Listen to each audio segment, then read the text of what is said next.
Good morning everyone. My name is Maria Daisy Luz Ortiz and my topic for today is all about developmentally appropriate musical activities. So this is continuation Melona's topic. So let's proceed in dynamic balance. So dynamic balance is refers to the ability to stay in position during activities that require movement such as walking. So diri ang sa dynamic balance is kuan ang ability niya is mo stay in one position that jud is like for example walking. So di ba ang mga bata is like for example mo stand ako sa I'm standing in front of you, so mo stand ako niya murag mo require gapon si nan movement kay maglakaw man to kan ng engage gapon nako ang movement sa walking. So amo ni siya ang dynamic balance. So diri sa static balance is refers to the ability to maintain position during stationary tasks such as standing or sitting. So diri as sa static balance is refers to ability to maintain position, unless nga di sa dynamic is ability to stay in position. So nga di kita sa static is ang static is ang stationary task is no movement siya. So like for example standing, kay di ba pag labi na mo stand ang mga bata sa inyong atubangan, di ba murag walay siya movement, nag-stand na lang jud siya sa one position lang jud murag like for example for me like nya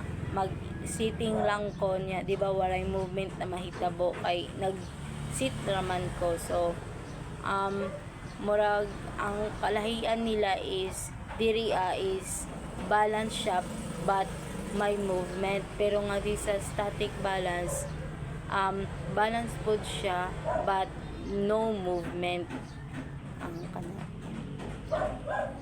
So importance of developing dynamic balance and static balance. So first is injury prevention. So good balance helps children navigate their environment safely and injuries during play. So diri one of the importance of developing these balances is injury prevention. So di ba pag labi na magdula ang mga bata is importante jud ang injury prevention kay ang balance sa mga bata kay labi na magdula-dula ang mga bata, di ba dapat need jud ng balance ang isa ka tao kay labi na ka nang magdula ka sa mga playground niya walay balance ang imong lawas, di ba murag matumba ka niya, madisgrasya unsa dakan naman important jud ang balance sa mga bata. So next is sports performance. So essential for success in sports and physical activities such as soccer, martial arts, gymnastics, yoga, and dance. So balik ta diri sa sports performance is gabi jud sa ka murag importante sa mga bata ang balance, labi na moabot sa sports, di ba labi na mag intra kaunan mga soccer, martial arts, gymnastic, di ba need jud siya ng balance, labi na sa gymnastic, di ba labi niya magluat-luat like maka split or unsa man da ka na mag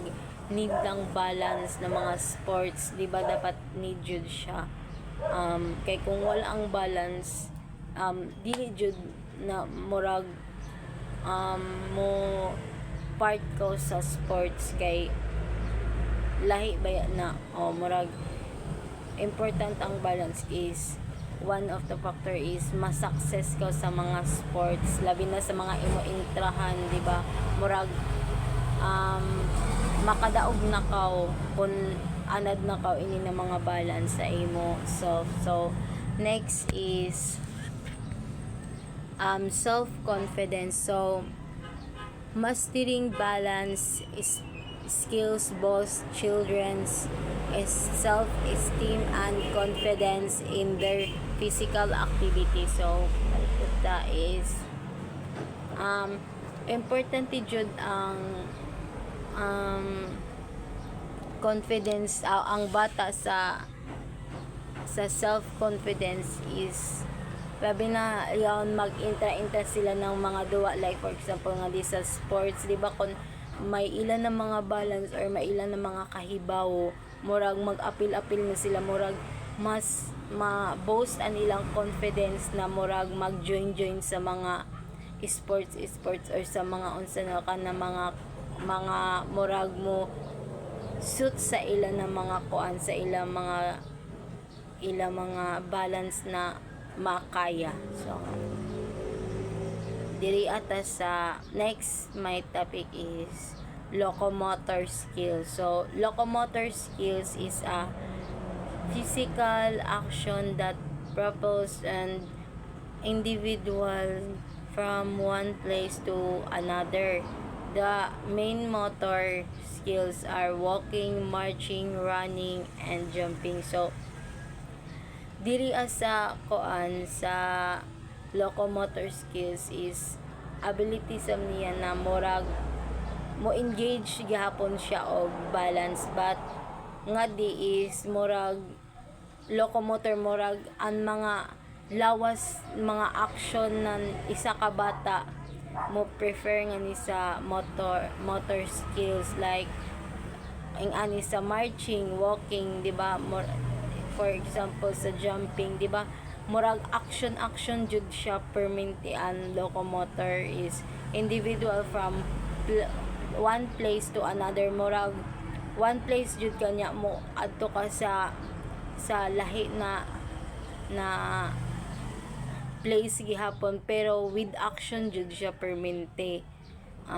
Kana ang main locomotors, main sani na to. So sabotable na naman ni locomotor kay murag na-discuss naman ni sa atong koan, sa atong lahi nga major. So diri ata sa object control skills. So object control skills is movement skills that require an ability to handle an object or piece of equipment with control. They include skills such as kicking, streaking, dribbling, or catching a ball, also referred to as manipulate skills. So diri sa object control skill is movement skills that require ability to handle an object pieces. So diri is kuan mo involved gihapon siya og movement skills require, but diri is mga sa mga kuan bitaw siya sa mga kamot, sa mga feet, sa mga kuan, sa mga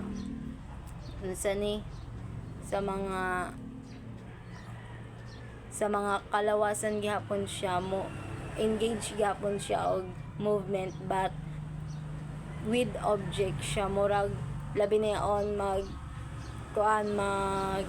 dula kag soccer, di ba, mag need jud og bola na sipaon niya sa labi na sa mga for example kining kicking og soccer, di ba, pag magsipa need gihapon og object, murag action siya but with object siya na murag mga mahawidanan mga bata. For example kaning catching a ball, so di ba pag mag-catch makahawid jud kag bola niya. Amo to ang kakuanan nila is same ra sila og action og maghatag og movement, but diri sa kuan sa object is murag with mga kuan na bitaw tangible na mga things na magunitan og bata niya, yung masipa kana. So importance of developing locomotor skills and object control skills. So, first is social interaction. So, are often used in group games and sports, mastering social interaction, teamwork, and cooperation among peers. So, diri is important ang mga ing-ani na mga skills sa social interaction is labi na mag-intra-intra ka sa mga sports, 'di ba, maka-interact sa kaugay ng mga bata na kuan na mga bag-o sa mga teamwork, 'di ba, maka-socialize ka murag ma-boast and imo social skills sa ing-ani na skills. So next is movement efficiency. So excuse me. So enhance movement efficiency, making it easier and participate in different physical activities. So nga di sa movement efficiency, so mo enhance ang imo movement efficiency, making easier and participate. So diri is murag ma-enhance ang imo mga skills sa movement,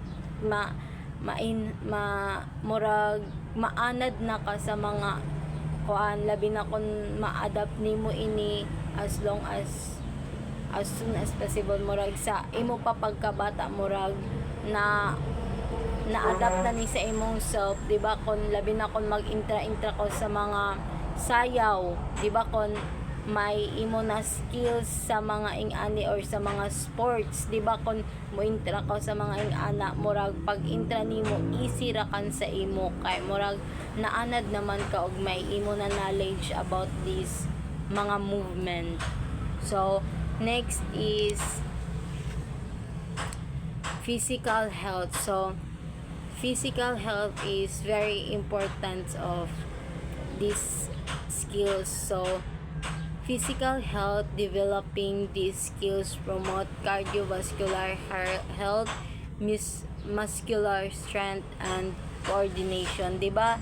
Sa physical health is need jud siya sa mga ining mga skills, sa mga locomotor skills o control. Kay di ba maka-adapt gihapon kita ng mga health sa atong self, like for example mag-intra ka sa mga sports or sa mga dance on sa manakan na kuan na mga maka-adapt og mga muscular og mga cardiovascular. So di ba kun ma-maintain na to ini kay murag healthy pod kita, murag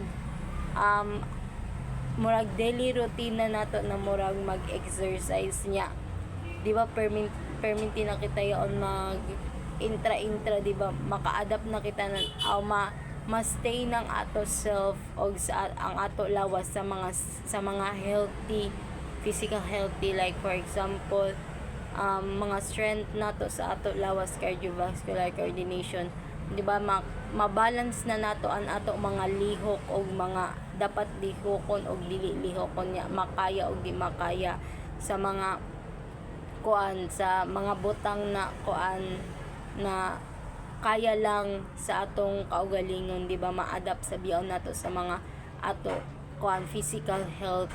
So that's all for my assigned topic. Thank you for listening.